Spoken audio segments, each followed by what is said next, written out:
ಎಲ್ರಿಗೂ ನಮಸ್ಕಾರ. ಮೊದಲು ನಾವಿವತ್ತು ಕನ್ನಡ ಗ್ರಾಮರ್ ನೋಡ್ತಾ ಹೋಗೋಣ. ಕನ್ನಡ ಗ್ರಾಮರಲ್ಲಿ ಮೊದಲು ನೋಡ್ತಾ ಹೋದರೆ ಮೂಲಾಕ್ಷರಗಳು, ಟೋಟಲ್ ಮೂಲಾಕ್ಷರಗಳು 49 ಇದ್ದಾವೆ. ಅದರಲ್ಲಿ ಮೊದಲನೇದಾಗಿ ಡಿವೈಡ್ ಮಾಡ್ತಾ ಹೋದರೆ ಫಸ್ಟ್ ನಮಗೆ ಸ್ವರಗಳಲ್ಲಿ 13 ಸ್ವರಗಳಿದ್ದಾವೆ. ಅದರಲ್ಲಿ ನಾವು ರಸಸ್ವರ, ದೀರ್ಘಸ್ವರ, ಪ್ಲುತ್ಸ್ವರ ಅಂತ ಹೇಳ್ಬಿಟ್ಟು ಮತ್ತೆ ಅದರ 3 ಭಾಗ ಮಾಡ್ತೀವಿ. ಹಾಗಾದರೆ ರಸಸ್ವರ ಅಂತೇನು, ಮೊದಲನೇ ಸ್ವರ ಅಂತೇನು? ಸ್ವರ ಅಂತಂದರೆ ಸ್ವತಂತ್ರವಾಗಿ ಉಚ್ಚರಿಸಲ್ಪಡುವ ಅಕ್ಷರಗಳಿಗೆ ನಾವು ಸ್ವರ ಅಂತ ಕರಿತೀವಿ. ಅಂದರೆ ಆ ಸ್ವರಗಳ ಅಕ್ಷರಗಳನ್ನು ನಾವು ಯಾವುದೇ ರೀತಿ ಬೇರ್ಪಡಿಸೋಕ್ಕೋದ್ರೂ ಆ ಅಕ್ಷರಗಳು 2 ಭಾಗ ಆಗೋದಿಲ್ಲ. ಫಾರ್ ಎಕ್ಸಾಂಪಲ್, ಆ ಅಂತ ತಗೊಂಡ್ರೆ ಆ ಅನ್ನೋ ಪದನ ನಾವು 2 ಭಾಗವಾಗಿ ವಿಂಗಡಿಸೋಕ್ಕಾಗಲ್ಲ. ಈಗ ಕ ಅಂತ ತಗೊಂಡ್ರೆ ನೋಡಿ, ಖ ಪ್ಲಸ್ ಆ ಇಸ್ ಈಕ್ವಲ್ ಟು ಕ, ಈ ಥರ ಅದನ್ನ ಅವು ವ್ಯಂಜನಗಳು. ಬಟ್ ಇದು ಸ್ವರ ಅಂತಂದರೆ ಸ್ವತಂತ್ರವಾಗಿ ಉಚ್ಚರಿಸ್ತೀವಿ ಆ ಪದನ, ಅದನ್ನು ನಾವು ಯಾವುದೇ ಥರ ಭಾಗ ಮಾಡೋದಕ್ಕಾಗಲ್ಲ. ಅಂಥ ಅಕ್ಷರಗಳನ್ನು ನಾವು ಸ್ವರಗಳು ಅಂತ ಕರಿತೀವಿ. ಆ ಸ್ವರಗಳಲ್ಲಿ ಫಸ್ಟ್ನೇದಾಗಿ ರಸಸ್ವರ ಅಂದ್ರೇನು? ಒಂದು ಮಾತ್ರೆಯ ಕಾಲದಲ್ಲಿ ಉಚ್ಚರಿಸಲ್ಪಡುವ ಅಕ್ಷರಗಳಿಗೆ ನಾವು ರಸಸ್ವರ ಅಂತ ಕರಿತೀವಿ. ಹಾಗಾದ್ರೆ ಒಂದು ಮಾತ್ರೆಯ ಕಾಲದಲ್ಲಿ ಅಂದರೆ ಯಾವ ಥರ ಅಂದರೆ ಆ ಇಷ್ಟೇ ಒಂದೇ ಉಸಿರಿನಲ್ಲಿ ಹೇಳ್ತಕ್ಕಂಥ ಅಕ್ಷರಗಳಿಗೆ ರಸಸ್ವರ ಅಂತ ಕರಿತೀವಿ. ಹಾಗಾದರೆ ಫಸ್ಟ್ ರಸಸ್ವರ ಯಾವ್ಯಾವ ಅಂತ ನೋಡ್ತಾ ಹೋಗೋಣ. ಆ, ಇ, ಉ, ರು, ಎ, ಓ, ಇಷ್ಟು. ನೆಕ್ಸ್ಟ್ ದೀರ್ಘಸ್ವರ ಅಂದರೆ 2 ಮಾತ್ರೆಯ ಕಾಲದಲ್ಲಿ ಉಚ್ಚರಿಸಲ್ಪಡುವ ಅಕ್ಷರಗಳಿಗೆ ನಾವು ದೀರ್ಘಸ್ವರ ಅಂತ ಕರಿತೀವಿ. ಅದೇ ನೆಕ್ಸ್ಟ್ ಏನೇನಿದೆಯೋ ಅವೆಲ್ಲ ದೀರ್ಘಸ್ವರಗಳು. ಪ್ಲುತ್ಸ್ವರ ಅಂತಾರೆ ಮೂಗಿನ ಸಹಾಯದಿಂದ ಉಚ್ಚರಿಸಲ್ಪಡುವ ಅಕ್ಷರಗಳಿಗೆ ನಾವು ಪ್ಲುತ್ಸ್ವರ ಅಂತ ಕರಿತೀವಿ. ಇಲ್ಲಿ ಬರೆದು ಬಿಡೋಣ.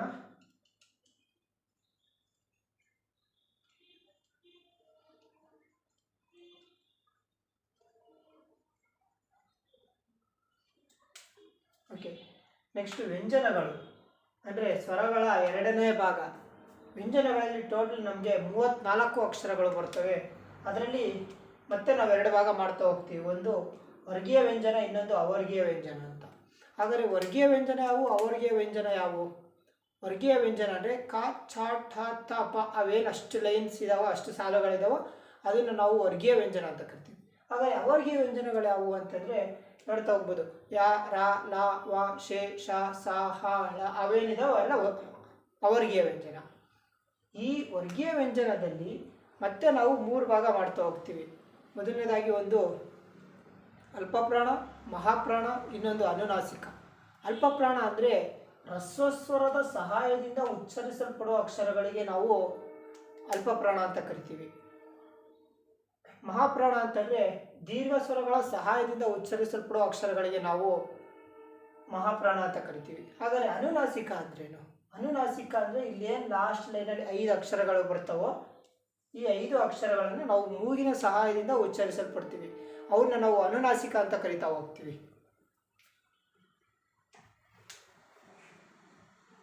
ಫಾರ್ ಎಕ್ಸಾಂಪಲ್ ನೋಡೋದಾದರೆ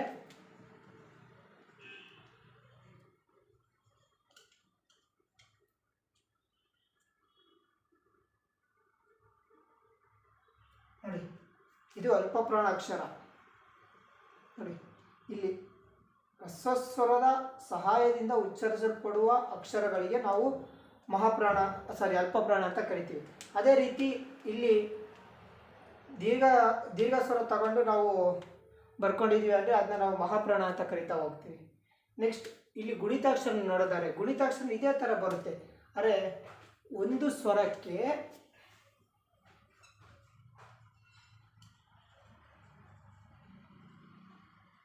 ಸ್ವರಕ್ಕೆ ಒಂದೇ ವ್ಯಂಜನ ಆಗಿರಬೇಕು.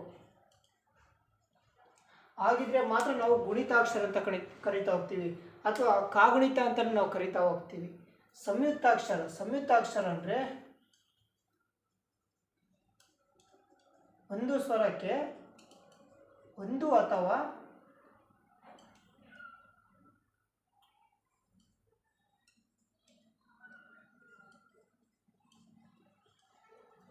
ಸಂಯುಕ್ತಾಕ್ಷರ ಅಂದರೆ ಒಂದು ಸ್ವರಕ್ಕೆ ಒಂದು ಅಥವಾ ಒಂದಕ್ಕಿಂತ ಹೆಚ್ಚು ವ್ಯಂಜನಗಳಿರುವುದಕ್ಕೆ ನಾವು ಸಂಯುಕ್ತಾಕ್ಷರ ಅಂತ ಕರಿತಾ ಹೋಗ್ತೀವಿ. ಓಕೆ, ಇಲ್ಲಿ ಎಕ್ಸಾಂಪಲ್ ನೋಡ್ತಾ ಹೋಗೋಣ.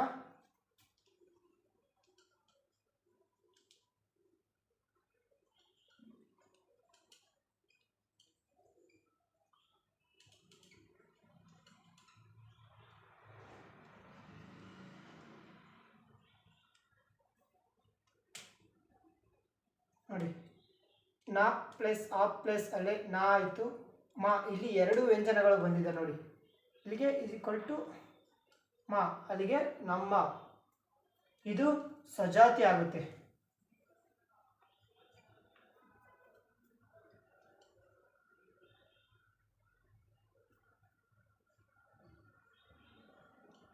ನೋಡಿ ಇದು ಸ್ತ್ರೀ. ಸ್ತ್ರೀ ಅಂತಂದರೆ ಇಲ್ಲಿ ಎರಡು ಒತ್ತಕ್ಷರಗಳು ಬಂದಿದೆ, ಅಂದರೆ ಎರಡು ವ್ಯಂಜನಗಳು ಬಂದಿದೆ. ಅದು ಇದೇ ಬೇರೆ ಬಂದಿದೆ, ಇದೇ ಬೇರೆ, ಅಂದರೆ ಇದನ್ನು ವಿಜಾತಿ ಅಂತ ಕರಿತಾ ಹೋಗ್ತೀವಿ.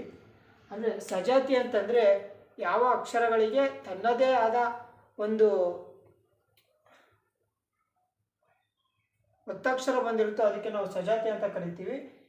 ವಿಜಾತಿ ಅಂತಂದರೆ ಒಂದು ವ್ಯಂಜನಗಳಿಗೆ ಬೇರೆ ಒಂದು ಒತ್ತಕ್ಷರ ಬಂದಿದೆ, ಅದಕ್ಕೆ ವಿಜಾತಿ ಅಂತ ಕರಿತಾ ಹೋಗ್ತೀವಿ. ನೆಕ್ಸ್ಟ್ ಯೋಗವಾಹಗಳು ಸ್ವರಗಳ ಅಂದರೆ ಮೂಲಾಕ್ಷರಗಳ ಮೂರನೇ ಭಾಗ. ಇದರಲ್ಲಿ ಎರಡು ಅಕ್ಷರ ಬರ್ತವೆ, ಒಂದು ಅಂ, ಇನ್ನೊಂದು ಅಹ. ಇದು ಒಂದು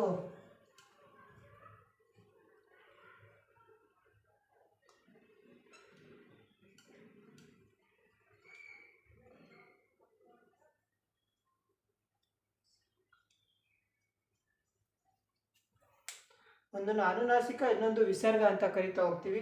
ಇದು ಅಷ್ಟೇ, ಇದು ಮೂಗಿನ ಸಹಾಯದಿಂದ ಉಚ್ಚರಿಸಲ್ಪಡುವ ಅಕ್ಷರ.